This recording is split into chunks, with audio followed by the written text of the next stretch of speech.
muchísimas gracias. Gracias por su tiempo, gracias por permitirnos a la cátedra a cargo del profesor doctor Marco Aurelio González poder desarrollar este panel debate sobre un tema que es trascendental, que tiene que ver con la transformación educativa o reproducción educativa. Era lo que planteamos, la gran disyuntiva, y hablarlo nos parecía fundamental en la cátedra, en nuestra casa de estudios. Sabemos que siempre es un horario complicado y agradecemos a los disertantes que hayan podido cada uno poder darnos su tiempo valioso para esta, que es una charla abierta con los alumnos en la cátedra de deontología jurídica. Nos parece fundamental abordar los temas con una responsabilidad y por sobre todo partiendo de la iniciativa también de la compañera Natalia, que como sabrán los compañeros, como sabrán los que forman parte del día a día, la compañera Natalia Mabel Rodríguez Cañete es y ha realizado estudios de grado y posgrado en el Instituto Nacional de Educación Dr. Raúl Peña, obteniendo títulos de profesora de grado, licenciatura en Ciencias de la Educación y por sobre todo magíster en Educación, diplomados tanto en Relaciones Humanas Públicas a través del Instituto del Carnegie, también Instituto Superior de Ciencias Sociales Interamericano, un diplomado también en posgrado en Relaciones Internacionales, Unidad Técnica de Modernización de Administración Pública, diplomado en Didáctica Superior Universitaria por la Americana, 17 años de antigüedad en la docencia, ejerce la docencia en las cátedras de Ciencias Políticas, Gestión Educativa, además Política de Legislación en el caso de INAES, asesora de empresas nacionales sobre cuestiones políticas, actualmente cursando la carrera de Derecho, forma parte de este curso al 12º semestre, segunda sección turno-noche de la Facultad de Derecho de la Universidad Nacional de Asunción, es docente voluntaria en la Fundación ISOS para la Libertad del Desarrollo de Paraguay, escribió en el diario Cinco Días, participó en otros medios digitales, Informante Paraguay y otros, también militante en favor de la vida, la libertad de la propiedad privada, madre de 3 hijos y como compañera y parte del curso también nos parece muy importante conocer esta postura, abriendo esta charla, este panel de debate sobre la transformación educativa. Natalia, abre fuego. Adelante. Muchísimas gracias, gracias Héctor, y principalmente gracias al doctor Marco Aurelio por darme esta oportunidad. Y lo primero que le dije al doctor Marco Aurelio que me gustaría organizar este espacio porque nos tienen de oscurantistas en algún sector, nos tienen de fanáticos religiosos, y entonces es una postura fuera de creencias religiosas. Ya aclaro, y recibí muchos cuestionamientos también porque nos invitamos a personalidades de ese ámbito, porque queremos enfocarnos a lo académico, a lo netamente que afecta al sistema educativo. Hago énfasis en esta forma de conectarnos y en este debate con lo que mencionaba Montesquieu. Él decía en una frase que a los pueblos hay que acercarle el oído para escuchar. Si no escuchamos nada, es porque está la tiranía, porque reina la tiranía. Sin embargo, si escuchamos voces disidentes, voces a favor o en contra, discusiones, debates, estamos ejerciendo nuestra libertad y estamos en una democracia participativa. Hoy quiero plantear este tema que está siendo afectado en todos los ámbitos del sistema educativo. Para eso me quiero referir principalmente a esta nación. Nosotros tenemos la nación paraguaya y como nación formamos parte de, nuestros hijos forman parte de un entorno de primera socialización. El ser humano primeramente convive con ese entorno que se llama familia, esa institución que hoy está siendo atacada. Muchos ataques vienen de las autoridades mismas. Nos hacen creer que somos ignorantes en el tema o que desconocemos ciertas cuestiones que afectan el sistema educativo y afectan hoy en día a la población de Paraguay. ¿Por qué? Porque decir que estamos a favor de la familia es decir que estamos a favor de la educación de nuestros hijos, que sabemos muy bien como padres, adultos, responsables de los niños, no vivimos en una burbuja. Estos niños conviven con otros niños en un ambiente de socialización y ahí se aprende con esa capacidad innata que tiene el ser humano. Recuerdo las lecturas dadas en pedagogía siempre que el ser humano necesita del entorno familiar, donde se manifiesta el afecto, se aprende a los hábitos de higiene, de ideación, de salud, y estos se van convirtiendo después en valores. Entonces es esa primera socialización donde se da afectuosamente, que muy difícilmente se encuentra en otra organización. Una madre da la vida por sus hijos o un padre da la vida por su hijo o por sus seres queridos. Esto creo que en la milicia se puede llevar y reciben condecoración por ese acto de valentía que se ejerce generalmente. Entonces, ¿qué pasa?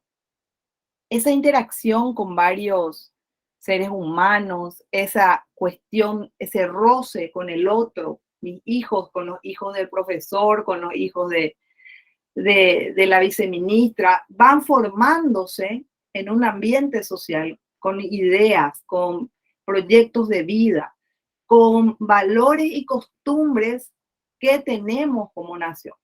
Más allá de creernos fundamentalistas, como nos quieren llamar, fundamentalistas o nos quieren decir también oscurantistas, antiderechos, somos los que defendemos esos valores de seres humanos que somos.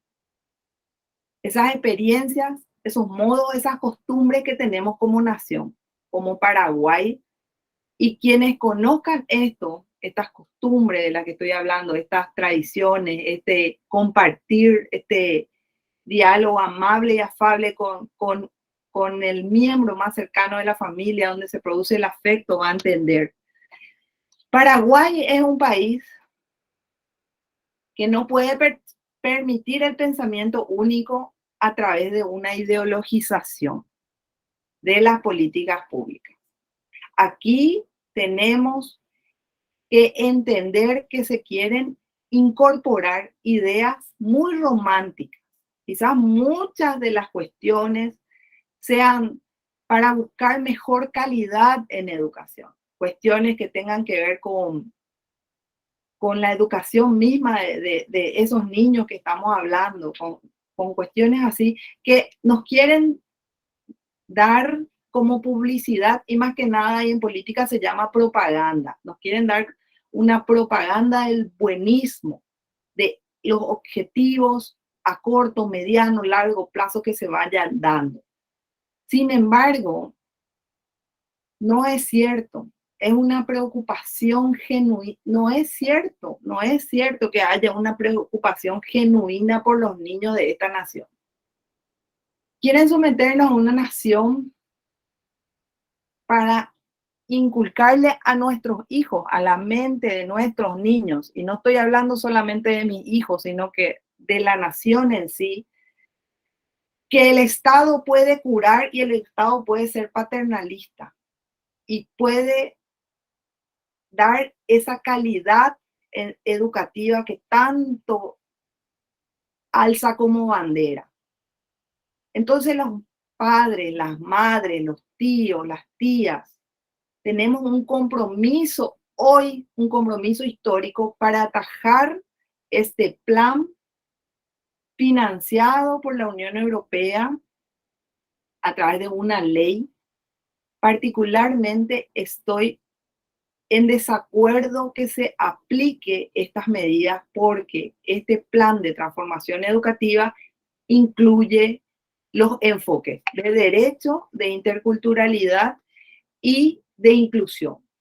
¿Acaso no tenemos leyes de educación inclusiva? Tenemos leyes de educación indígena, tenemos como pensado y proyectado y discutido, que hoy son vigentes, están actuales.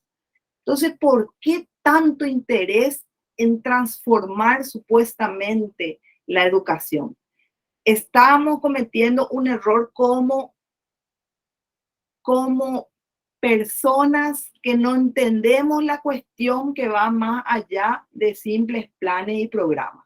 Se nos ataca a los docentes, a los maestros de escuela, llevamos la carga pesada del sistema burocrático, un sistema obsoleto, y el eje de la cuestión no es precisamente cambiar planes por más planes. El eje de la cuestión del debate serio y realmente oportuno tiene que ser enfocarnos a otros modelos que quizás funcionaron y funcionan. Para mí en educación hay mucho por hacer, pero no atacando con más gasolina el incendio. No es la forma, no es el camino para intentar cambiar.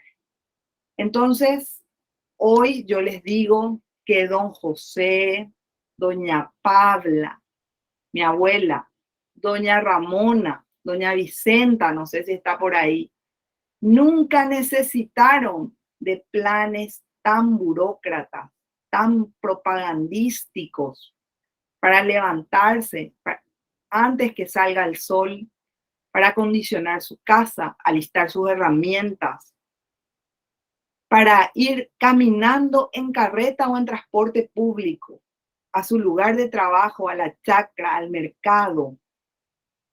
Ese es el patrimonio moral que nos dejaron nuestros abuelos. Y quien salió al exterior va a saber de lo que estoy hablando. Los mismos extranjeros saben que el paraguayo que sale a triunfar de su nación. No podemos permitir nuevamente que estas ideas globalistas vengan a incorporarse en un sistema educativo. Lejos de ser retrógradas, y con esto termino, les digo que no, lejos de ser fundamentalistas, retrógradas o antiderechos, como nos denominan, hoy tenemos que alzar la voz en favor de nuestros valores.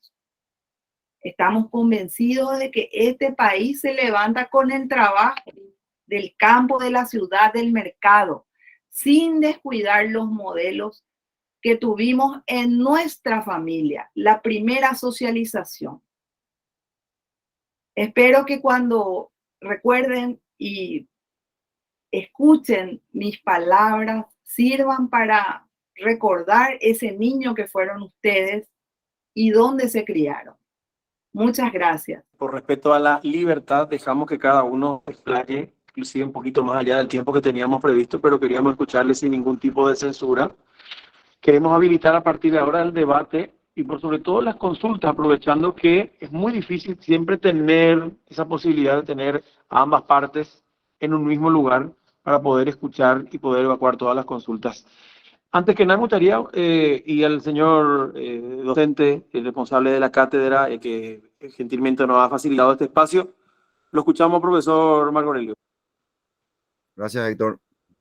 En primer lugar, yo quiero agradecerle y felicitarle a los organizadores, agradecerle y felicitarle también a la viceministra Natalia y a Héctor.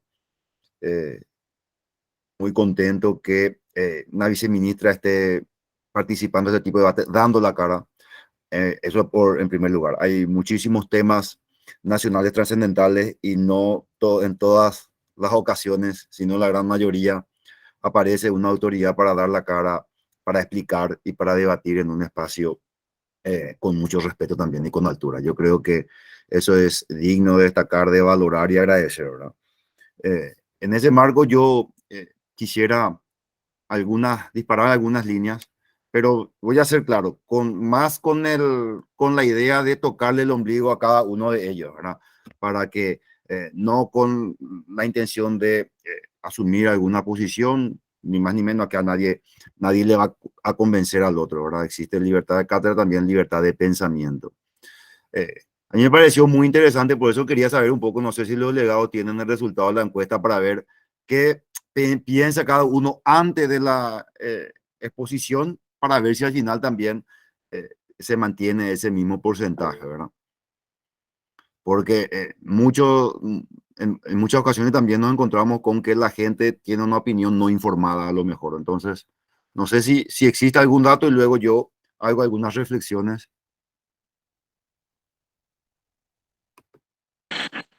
A ver, Rodrigo o Tadeo, si alguno tiene acceso al resultado.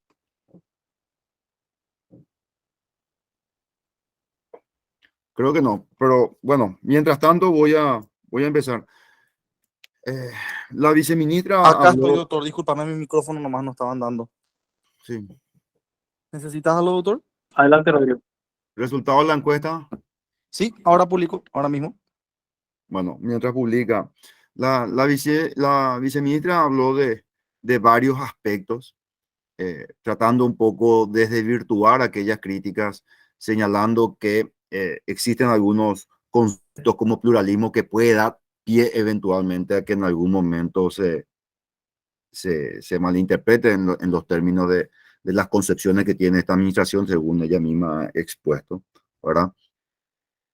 Cree, a ver, ¿cuáles son los desafíos allí? Porque no ha de ser fácil encontrar un mecanismo adecuado para una socialización, porque siempre habría eventualmente eh, actores que no van a tener posibilidad de participar en ese proceso.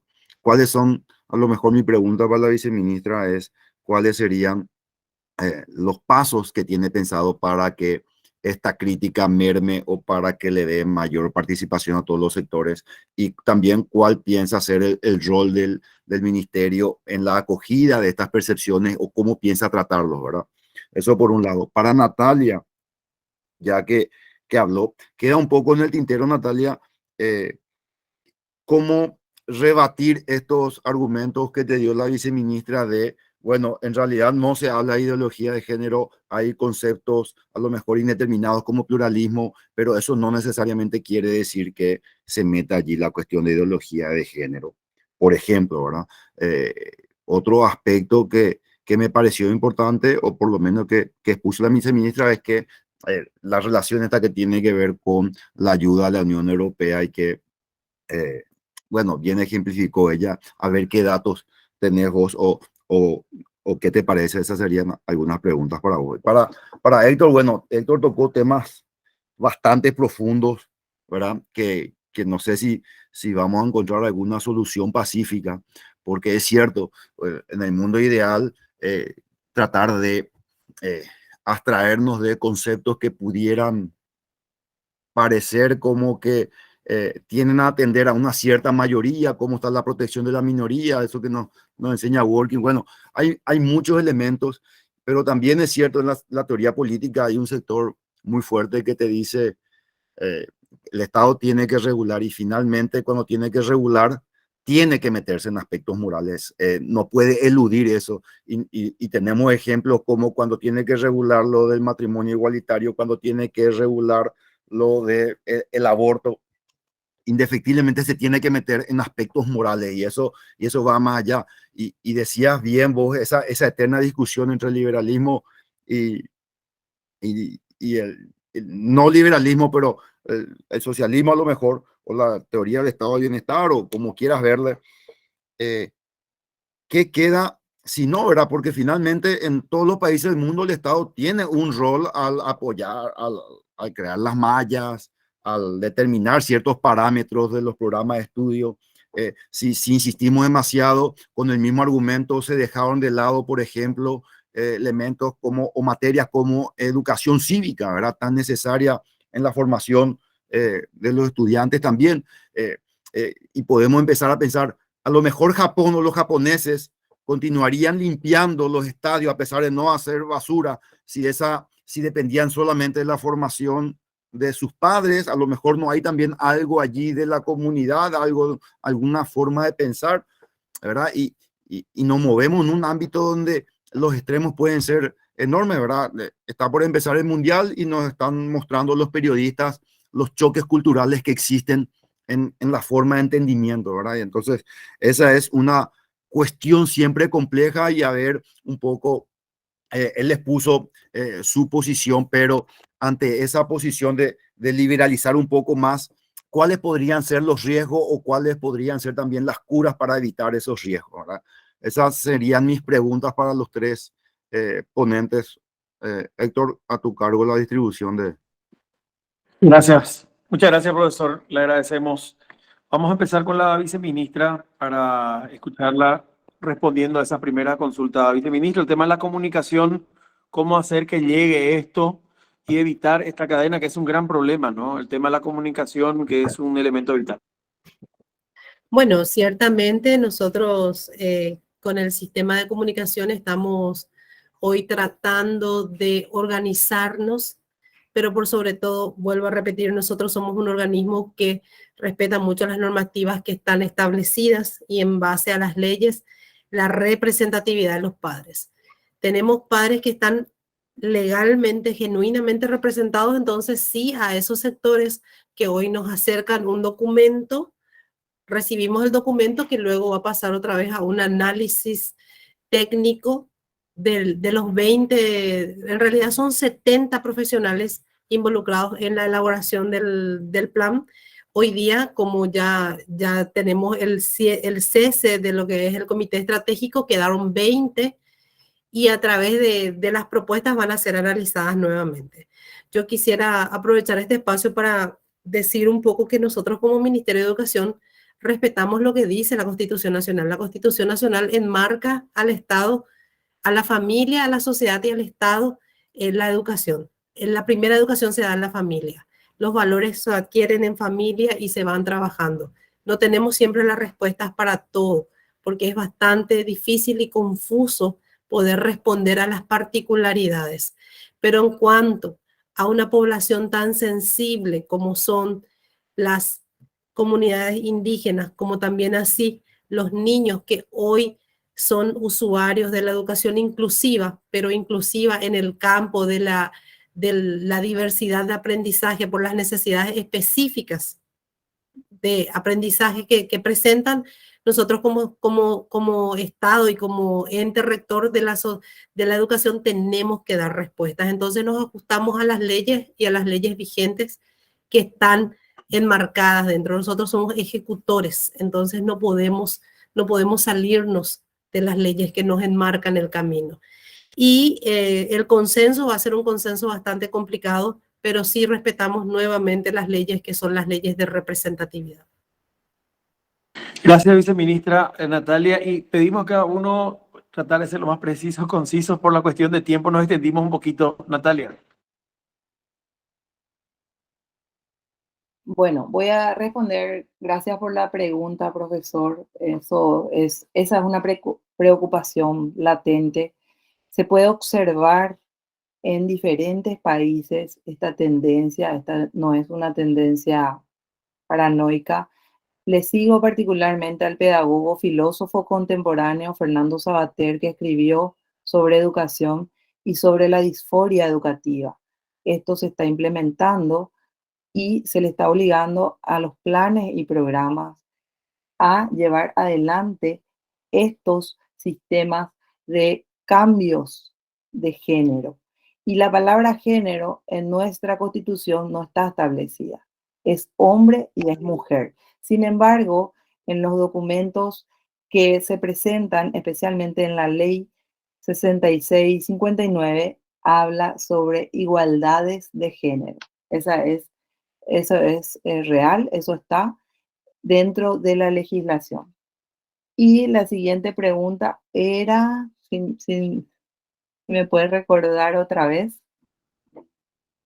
Con respecto al financiamiento. Sí. El financiamiento, tengo la ley aquí que nos obliga a aceptar los ODS, que son del Plan 2030, que son planes implementados a nivel mundial. En Paraguay hay que entender que llegan rezagados. Entonces, es ciertas informaciones, ciertos conceptos, y a veces es bueno, porque lo que pasa en los países cercanos es que están implementando en los planes y eso se ve, eso es visiblemente y es público, de público conocimiento. Entonces, este plan está ideologizado desde todo punto de vista. Gracias, Natalia. Héctor, por favor, le agradecemos su tiempo.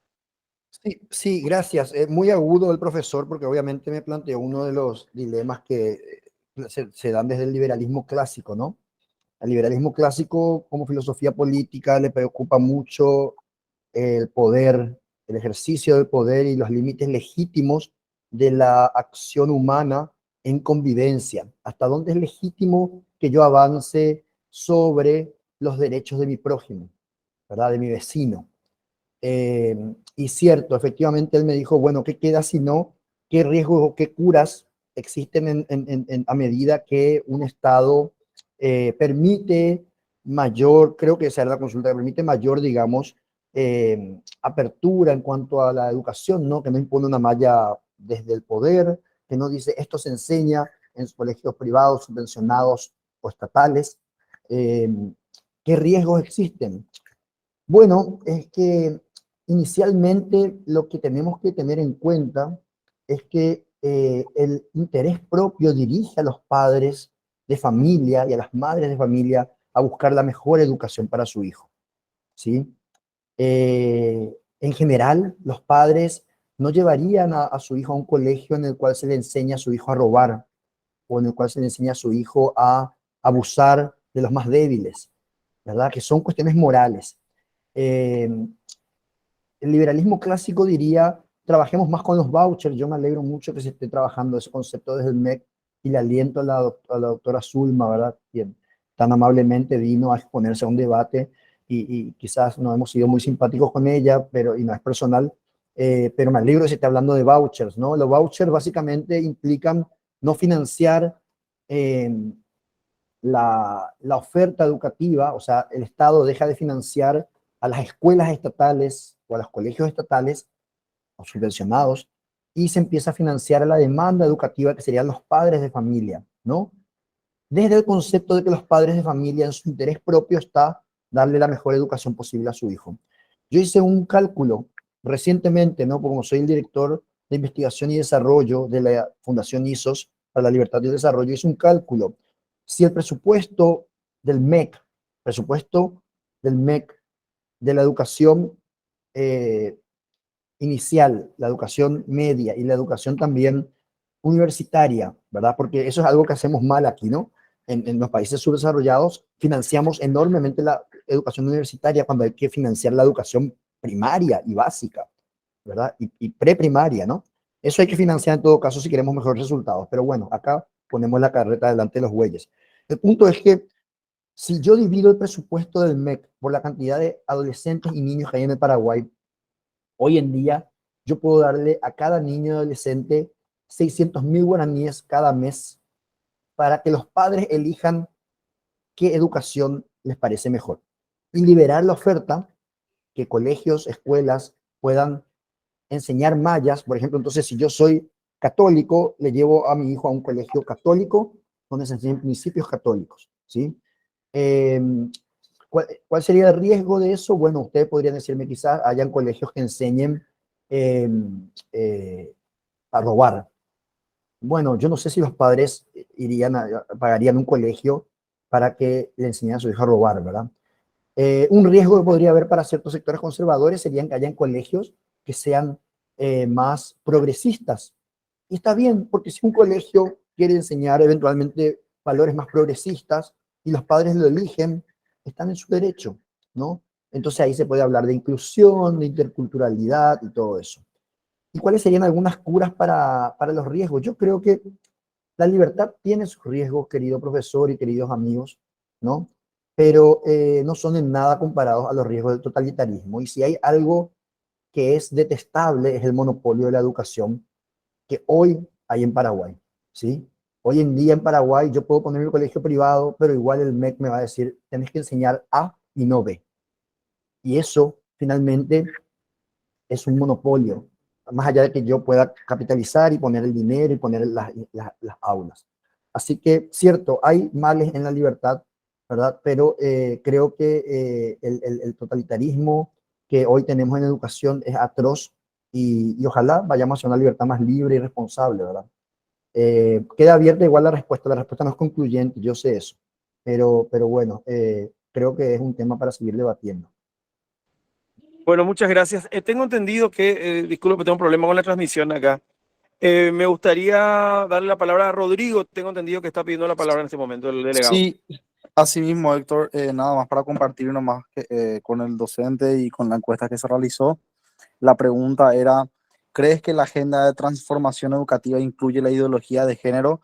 El cual hubo un empate en los votos, hubieron 36 votos por el sí y 36 votos por el no. Entonces, solamente para compartir los resultados de la encuesta, hubo un empate de 36 votos para el sí y 36 votos para el no. Gracias, Rodrigo. Muchísimas gracias.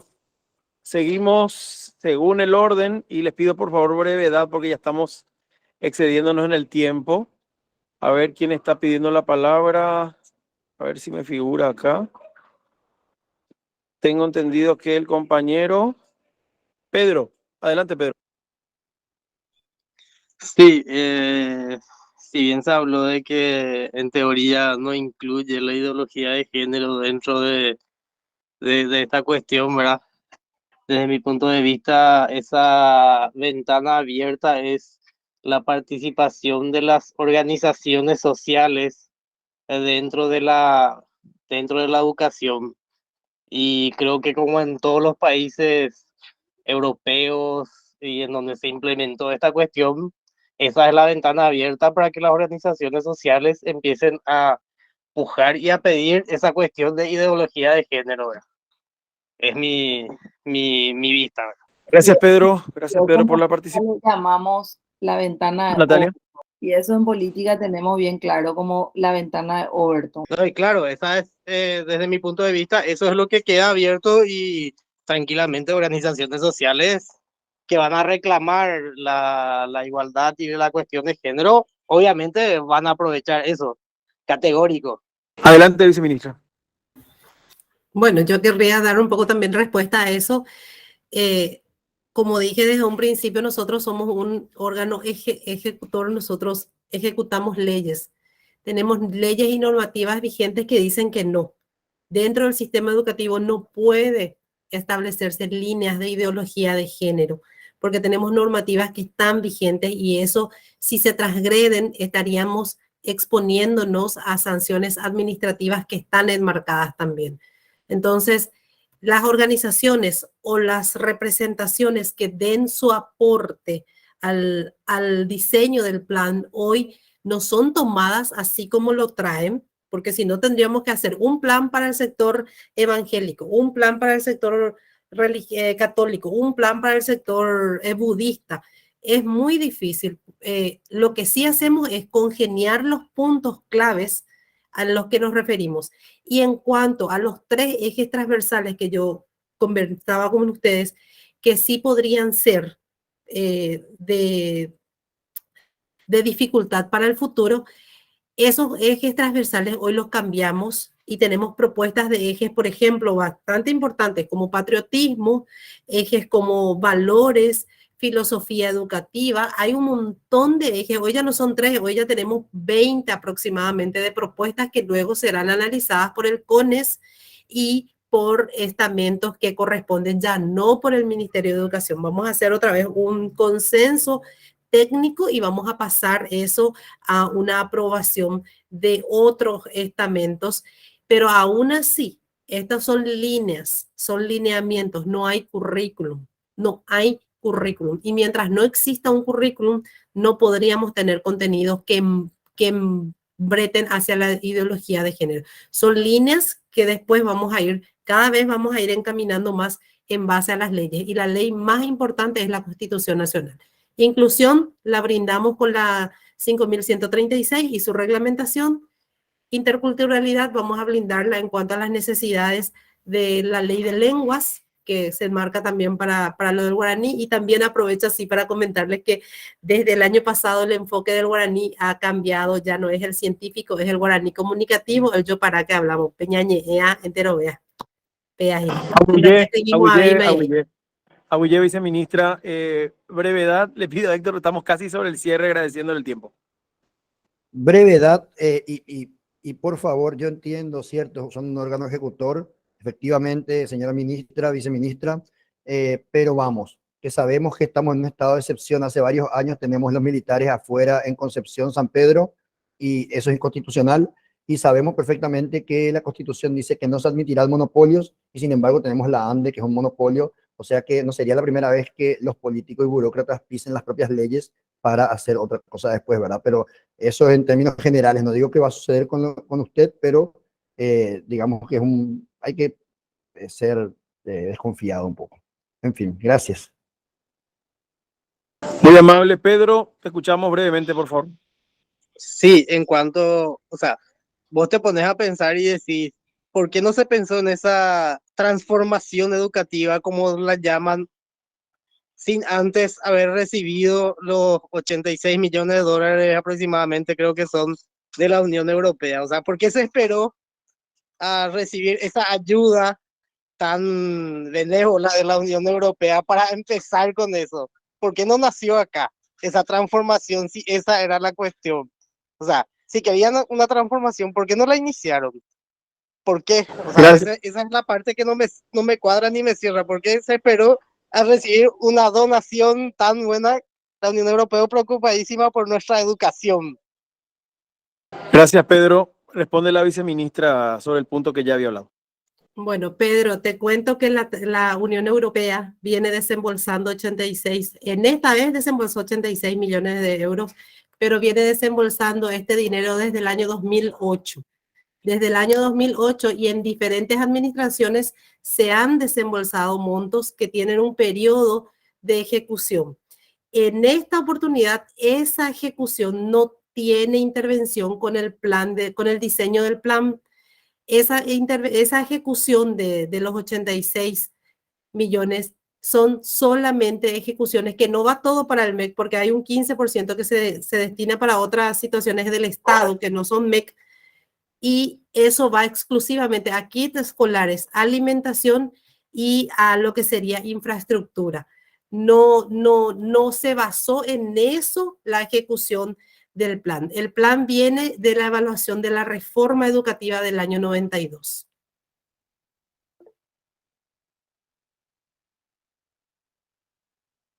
Muchísimas gracias, viceministra. Creo que estamos cerrando. Mónica tiene la palabra casi sobre el cierre. 30 segundos. Agradecerles. Fue bastante interesante, corto lastimosamente el tiempo.